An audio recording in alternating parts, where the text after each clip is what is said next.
Muhammad Damir Rizkinaza. Aku di sini berada di tim artistik. Aku berperan sebagai produser dan di sini aku akan menjelaskan peran dan tugas-tugas sutradara seperti apa. Jadi, apa sih itu sutradara? Sutradara adalah orang yang bertugas mengarahkan sebuah film sesuai dengan manuskrip. Pembuatan film juga digunakan untuk merujuk pada produser film. Sutradara meliputi memilih naskah, memilih pemeran, menentukan suasana, dan memilih lokasi.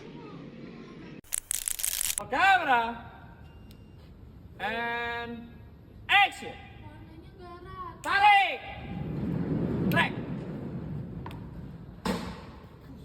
And cut. Cakep ini. Slit. Roll cam, roll sound. Slash 99 take 3. Oke. And action. Silahkan duduk dengan Mas. Saya 50.000, Bapak bisa panggil saya Goban. Kenapa Anda mau diterima di sini? Iya Pak, daripada saban hari saya cek kodam, minggu lalu kosong. Kemarin laktobacillus, tadi subuh kaktus kukus. Menurut Bapak mana yang bener? Bapak kodamnya apa? Nggak ada. Jadi itu tadi adalah peran dan tugas-tugas sebagai sutradara. Maaf bila ada salah kata. Aku Muhammad Damir Rizkinaza. Assalamualaikum warahmatullahi wabarakatuh. Hai guys, kenalin aku Nuril. Di sini aku dari tim artistik sebagai pimpinan artistik.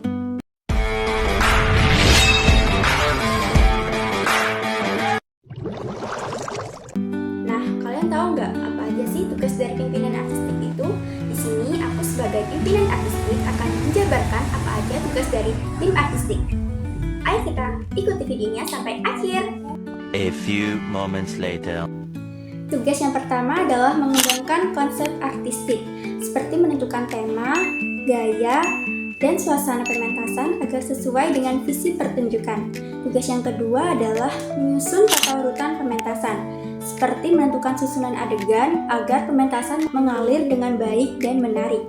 Sebagai pimpinan artistik, aku juga akan bekerja sama dengan sutradara untuk menyelaraskan elemen visual dan alur cerita.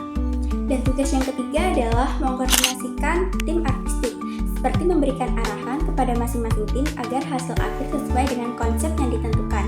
Dan yang keempat adalah mengawasi tata panggung dan properti, seperti menentukan desain, tata letak panggung, dan memastikan semua properti digunakan dengan baik. Dan tugas yang terakhir adalah memastikan kelancaran pementasan dan melakukan evaluasi. Sebagai pemimpin yang baik, of course, aku harus melakukan evaluasi setelah pementasan untuk mengetahui apa aja sih yang harus diperbaiki dan juga akan mengumpulkan masukan dari tim, pemain, dan juga penonton. Nah, itu dia tugas dari pimpinan artistik. Semoga cepat dimengerti. Terima kasih dan sampai jumpa. Halo teman-teman semua. Hari ini saya ingin menjelaskan tentang peran seorang stage manager. Bayangkan, sebuah pertunjukan itu seperti sebuah mesin besar yang kompleks. Nah, stage manager itu seperti pilot atau kapten mesin ini. Tugas saya adalah memastikan semua bagian mesin ini berfungsi dengan baik dan berjalan sesuai rencana, dari awal persiapan sampai pertunjukan selesai. Lalu, apa aja sih tugas seorang stage manager itu? Nah, tugas seorang stage manager itu dibagi menjadi dua, yaitu pada saat sebelum pertunjukan dimulai dan pada saat pertunjukan berlangsung. Nah, pada saat pertunjukan belum dimulai atau waktu persiapan, tugas pertama seorang stage manager yaitu membuat jadwal, seperti mengatur jadwal latihan untuk semua pemain dan kru. Yang kedua, saya menjadi penghubung penting antara sutradara, pemain, kru teknis, dan semua tim yang terlibat. Pokoknya, semua informasi penting lewat saya. Lalu, yang selanjutnya, nomor 3. Saya pastikan semua barang yang dibutuhkan di panggung, seperti kursi, meja, dekorasi, properti kecil, semuanya ada di tempatnya dan siap untuk digunakan. Lalu yang keempat, membuat catatan pertunjukan. Ini seperti buku panduan saat pertunjukan.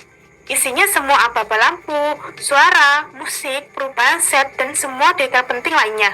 Ini jadi pegangan saya dan kru saat pertunjukan berlangsung. Nah, tugas seorang stage manager selanjutnya yang pada saat pertunjukan berlangsung yaitu yang pertama, memberikan aba-aba. Ini tugas paling penting. Saya memberikan perintah kapan lampu harus menyala, musik dimulai, suara efek muncul, kapan set panggung harus diganti, dan semua hal teknis lainnya. Saya biasanya pakai handset untuk berkomunikasi dengan kru teknis. Yang kedua, saya mengatasi masalah. Kalau tiba-tiba masalah di panggung, seperti properti hilang, lampu mati, atau ada pemain yang lupa dialog, saya harus cepat berpikir dan mencari solusi agar pertunjukan tetap berjalan lancar tanpa penonton sadar ada masalah. Lalu yang ketiga, memastikan keamanan.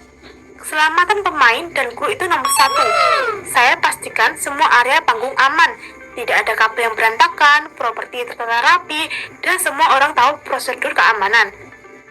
Lalu yang terakhir atau yang nomor 4, saya mencatat semua hal. Saya catat semua kejadian penting yang selama pertunjukan. Ini berguna untuk evaluasi dan perbaikan di pertunjukan berikutnya. Jadi, singkatnya, stage manager itu adalah orang yang memastikan semua yang ada di belakang panggung terorganisir, aman, dan berjalan sesuai rencana. Sehingga pertunjukan di depan panggung bisa berjalan lancar dan memukau penonton. Tanpa stage manager, pertunjukan bisa jadi kacau balau. Jadi, peran ini sangat penting dan menantang. Sekian, terima kasih. Assalamualaikum warahmatullahi wabarakatuh. Saya Regan Ahmad dari tim artistik sebagai penata panggung. Penata panggung bertanggung jawab kepada pimpinan artistik untuk segala hal mengenai desain dan pemasangan properti di atas pentas. Penata panggung akan membentuk panggung disesuaikan dengan para pemain teater agar pandangan penonton fokus terhadap penampilan yang disajikan. Tugas penata panggung sendiri adalah merancang, mengatur, dan memasang properti panggung untuk mendukung pementasan. Penata panggung juga bertugas mengatur setting panggung agar sesuai dengan layar yang dibutuhkan dalam naskah. Berikut tugas-tugas penata panggung. 1. Mendesain dan memasang properti di atas pentas. 2. Menyiapkan dan menyediakan properti yang dibutuhkan penari pada saat pertunjukan. 3. Mengatur setting panggung sehingga seperti latar yang dibutuhkan pada saat pementasan berlangsung. 4. Memberikan ruang gerak terhadap pemain. Yang kelima dan terakhir adalah memvisualisasikan penokohan dan karakternya. Tata panggung dalam pentas teater berfungsi sebagai unsur yang menggambarkan situasi, kondisi, waktu, dan tempat sesuai dengan alur cerita yang berlangsung. Penataan pentas melibatkan banyak bentuk kesenian seperti tata cahaya, tata rias, tata busana, dan tata musik. Penataan pentas mengantar lewat penataan pentasnya wujud visual yang spesifik atau bentuk si naskah atau skenario-nya. Sekian, itu tadi adalah tugas dari tim artistik sebagai penata panggung. Halo teman-teman, perkenalkan aku Oktavia Ramadhani dari Penata Cahaya.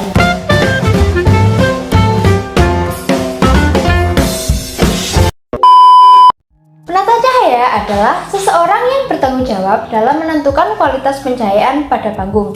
Tugas dari penata cahaya adalah mengatur pencahayaan untuk mendukung kesuksesan sebuah pementasan, menjaga keseimbangan warna cahaya agar terlihat hidup dan serasi.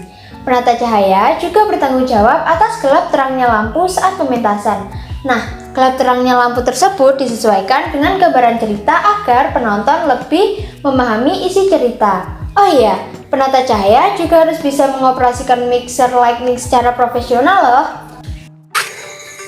Hai semua, saya di sini ingin menjelaskan tentang peran penata rias dalam pertunjukan. Mungkin kalian berpikir, penata rias cuma bikin-bikin aja di panggung. eits, tunggu dulu. Tugas penata rias itu lebih dari sekedar merias wajah. Kami ini seperti pelukis wajah, tapi kanvas kami adalah wajah para pemain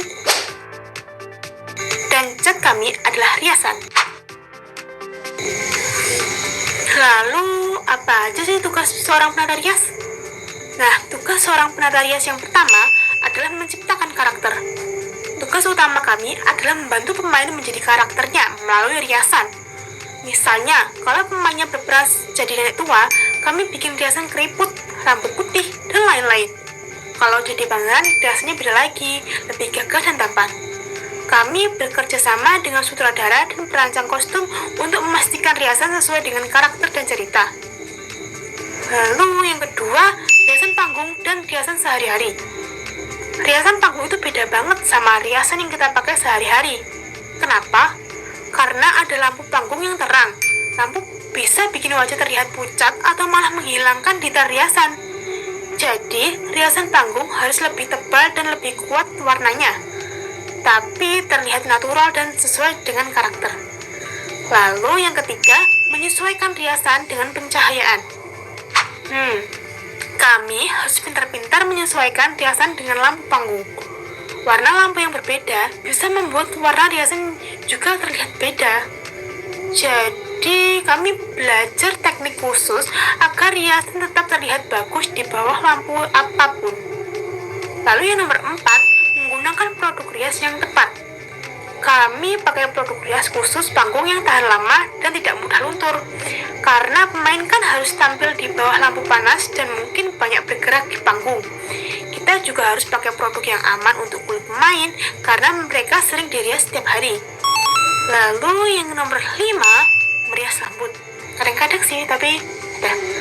Nah, selain riasan wajah, penata rias juga kadang bertanggung jawab untuk menata rambut pemain, terutama untuk gaya rambut karakter atau gaya rambut yang sesuai dengan kostum dan era pertunjukan. Nah, yang keenam atau yang terakhir, kerjasama dengan tim lain. Kami bekerjasama dengan tim kostum untuk memastikan riasan dan kostum cocok dan saling mendukung satu sama lain. Kami juga berkoordinasi dengan sutradara untuk memastikan riasan sesuai dengan visi artistik pertunjukan.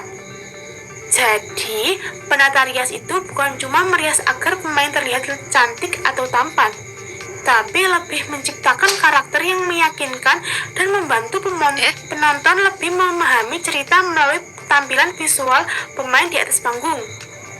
Riasan yang bagus bisa membuat karakter lebih hidup dan pertunjukan lebih menarik.